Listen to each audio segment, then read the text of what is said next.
In today's video, I am going to teach you how to use Shopify Ride-Free Theme 2.0. To get started, open your Shopify admin and go to Online Store, then Themes. In the Free Themes section, look for the Ride theme and click Add. This will place the theme into your theme library so you can begin working with it before making it live on your store. Once the theme has been added, find Ride in your theme library and click Customize.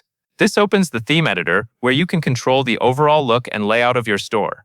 A good place to begin is the Theme Settings area, which you can access by clicking the gear icon. Inside Theme Settings, open Colors. Here you can set your primary colors and your background tones.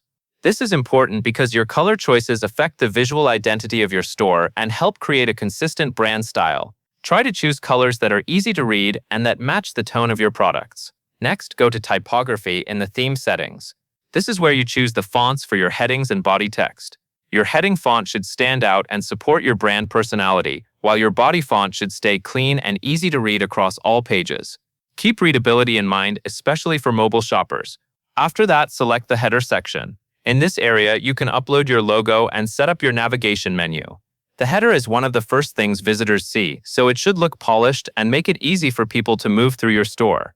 Now return to the homepage sections and click Add section. This allows you to build out your homepage using blocks like video, featured collection, or multi-column. A video section can help introduce your brand visually. A featured collection highlights products you want to promote. A multi-column layout is useful for showing key information in a simple, organized way. Before finishing, click the mobile icon to preview your store on smaller screens.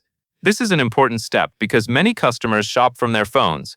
Make any needed adjustments so the layout looks clear and balanced on mobile devices. When everything looks the way you want, click Save. Then go back to the main theme library and click Publish to make the Ride theme live on your store. That covers everything you need to know.